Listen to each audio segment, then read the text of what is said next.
Good morning friends.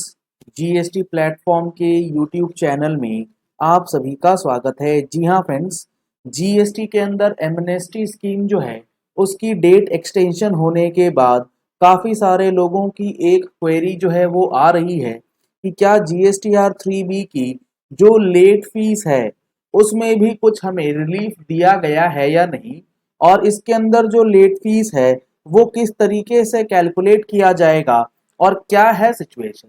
तो जुड़े रहिएगा इस वीडियो के एंड तक ताकि आपको भी जीएसटीआर 3B के लिए जो ये रिलीफ मिली है या नहीं मिली है और किस तरीके से कैलकुलेशन किया जाएगा इस एमनेस्टी में, वो बातें समझ में आ जाए। सबसे पहले तो आप ये समझिए कि आपका एमनेस्टी स्कीम आया किस चीज के लिए है। एमनेस्टी स्कीम आया है कि जिस केस में आपका रजिस्ट्रेशन कैंसल हो गया था और कैंसिलेशन का कारण था आपने अपनी जीएसटीआर 3B की रिटर्न फाइल नहीं की थी और अब उस नंबर को आप चालू कराना चाहते हैं, तो इसके लिए जो टाइम पीरियड होता था ना रिवोकेशन के लिए वो जा चुका था। तो अब उस रिवोकेशन के लिए एक्सटेंशन है और एमनेस्टी उस रिवोकेशन के लिए इन्होंने दिया। पॉइंट नंबर 1 तो ये समझ लीजिए कि अब आप 31 अगस्त 2023 तक इस एमनेस्टी का बेनिफिट लेकर के अपने कैंसल्ड रजिस्ट्रेशन को चालू करा सकते हैं।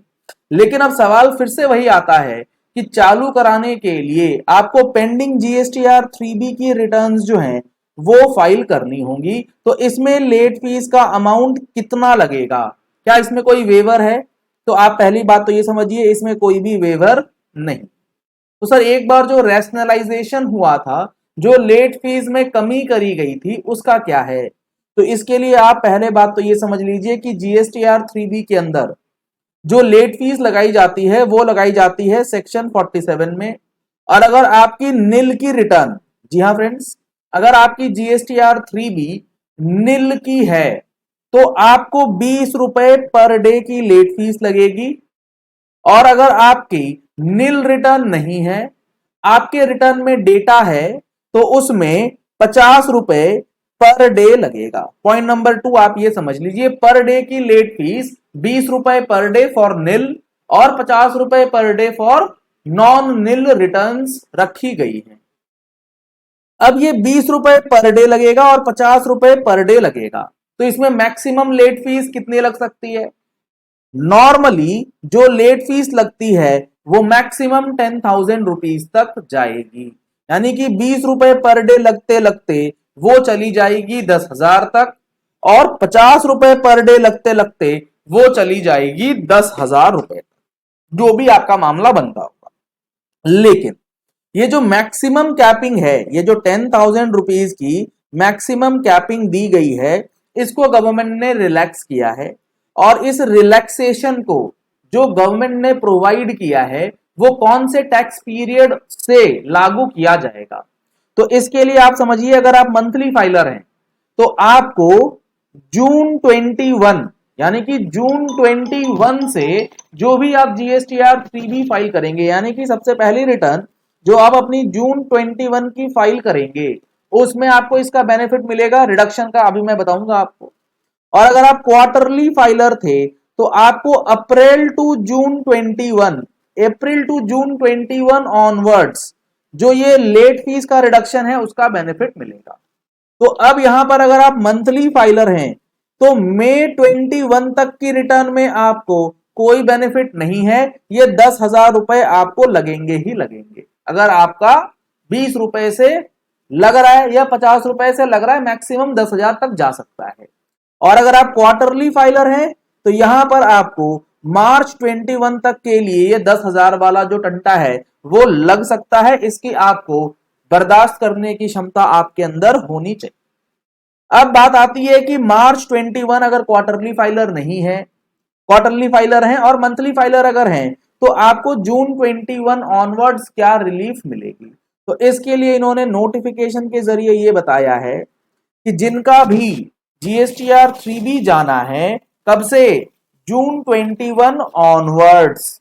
इस बात को अच्छे से समझ लीजिए। वीडियोस देखने के बाद भी इसी वीडियो के नीचे कमेंट करेंगे कि सर लेट फीस कितनी लगेगी। अरे भैया पूरा वीडियो देख तो लो पहले, वही बता रहे कितनी वीडियो लगनी है, कितना आपका लेट फीस इसमें लगना है।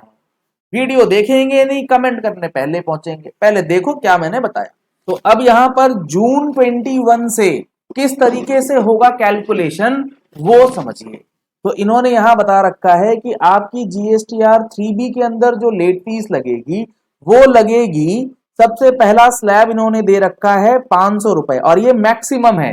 20 रुपए 50 रुपए पर डे लगते लगते मैक्सिमम 500 रुपए, मैक्सिमम 2000 रुपए, मैक्सिमम 5000 रुपए तक जाएगा। ये मैक्सिमम कैपिंग है। जो मैंने 10,000 बताया था ना ऊपर, वो 500, 2000 और 5000 में आ जाएगा। कब लगेगा 5000 रुपया, ये समझिए। ये आपको तब लगेगा जब आपकी नील की रिटर्न है। अगर आपकी नील की रिटर्न है तो जो 10,000 वाला अमाउंट है वो नहीं लगेगा। आपको जून 21 ऑनवर्ड्स जो भी आप नील की रिटर्न फाइल करेंगे, जून 21 ऑनवर्ड्स जो भी नील की फाइलिंग होगी उसमें मात्र 500 रुपए का ही लेट फीस लगेगा। अगर आपका नील का रिटर्न नहीं है, अगर आप नील की रिटर्न नहीं भरते तो आपके लिए फिर स्लैब अलग हो जाएंगे। वो क्या है, ऐसे टैक्स पेयर्स जिनका एग्रीगेट टर्नओवर, और ये सब कब से देखना है, जून 21 ऑनवर्ड्स, जून 21 क्वार्टर से या मंथली रिटर्न से आपको चेक करना है। उसके पहले ये सब कुछ नहीं देखना, वो 10,000 जो है वो है। रजिस्टर्ड पर्सन जिनका एग्रीगेट टर्नओवर 1.5 करोड़ रुपए तक था, 1.5 करोड़ रुपए तक था लास्ट फाइनेंशियल ईयर में, तो उस केस में 2,000 रुपए आपकी मैक्सिमम लेट फीस जो है वो लगाई जाए। यानी कि नील की है तो 500 रुपए होना है, चाहे टर्नओवर कितना ही रहे। और अगर नील की रिटर्न नहीं है और 1.5 करोड़ रुपए तक का आपने पिछले साल टर्नओवर किया है, तो यहां पर 2,000 रुपए मैक्सिमम लेट फीस लगाई जाएगी। अगर आपका टर्नओवर 1.5 करोड़ से 5 करोड़ रुपए के बीच में था तो आपकी मैक्सिमम लेट फीस जो है वो 5,000 रुपए लगाई जाएगी। और अगर 5 करोड़ रुपए से ऊपर चला गया था तो जो नॉर्मल लेट फीस है 10,000 रुपए वाली वो कंटिन्यू करी जाएगी, और इसमें आपको लेट फीस जो है वो 10,000 रुपए लगेगी जून 21 ऑनवर्ड्स। तो ये इस तरीके से स्लैब जो है वो काम करता है। तो अब आशा करते हैं कि जीएसटीआर 3B में लगने वाली लेट फीस उसकी पूरी जानकारी आपको अच्छे से समझ में आ गई होगी।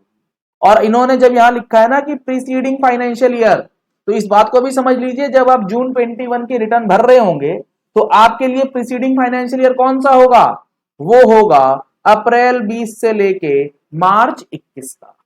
तो अप्रैल 20 से मार्च 21 की जो एनुअल टर्नओवर होगी वो आपको यहां देखनी होगी। अगर आप बात करते हैं 21-22 के रिटर्न की तो आपको यहां देखना होगा 20-21। अगर आप बात करेंगे 22-23 के रिटर्न की तो आपको टर्नओवर देखना होगा पिछले साल यानी कि 21। तो अकॉर्डिंगली आपको अपना लेट फीस का कैलकुलेशन जो है वो इस टेबल के अकॉर्डिंग समझ। तो अब यहां पर कोई भी कंफ्यूजन, कोई क्वेरी नहीं होनी चाहिए। फिर भी कुछ है तो पूरी वीडियो देखने के बाद आप कमेंट करके पूछ सकते हैं, कोई कहीं दिक्कत नहीं। और जीएसटी का लॉ समझना चाहते हैं, प्रोविजंस डिटेल में समझना चाहते हैं, तो आप इसके लिए हमारा जीएसटी का फुल कोर्स ज्वाइन कर सकते हैं। नंबर्स आपको दिए गए हैं स्क्रीन पे, इन नंबर्स पे कॉल करके, व्हाट्सएप करके आप डिटेल्स ले सकते हैं। आप हमारा mobile application GST platform download कर सकते हैं प्ले स्टोर से और कोर्स में डायरेक्टली एनरोलमेंट करा सकते हैं। इसमें आपको 150 घंटे से ज्यादा की क्लासेस दी जाएंगी, जिसकी 1 साल की वैलिडिटी आपको दी जाती है। अगर आप चाहें तो 6 महीने की वैलिडिटी के साथ कम प्राइसेस पे इस कोर्स को एनरोल करा सकते हैं, जिसमें लैपटॉप और mobile access with unlimited views दिए जाते हैं। लिंक आपको वीडियो के डिस्क्रिप्शन बॉक्स पिन कमेंट में भी मिल जाएगा। आप हमारा मोबाइल एप्लीकेशन वहां से भी डाउनलोड इंस्टॉल करा सकते हैं। अगर आपको जीएसटी काउंसिल से रिलेटेड जो इंपॉर्टेंट डिसीजंस लिए गए हैं उसका एनालिसिस देखना है तो इस बार की टैक्स मैगजीन का सब्सक्रिप्शन ले सकते हैं। उसमें हम लोग कंप्लीट डिटेल डिस्कस करेंगे। Thank you and have a nice day.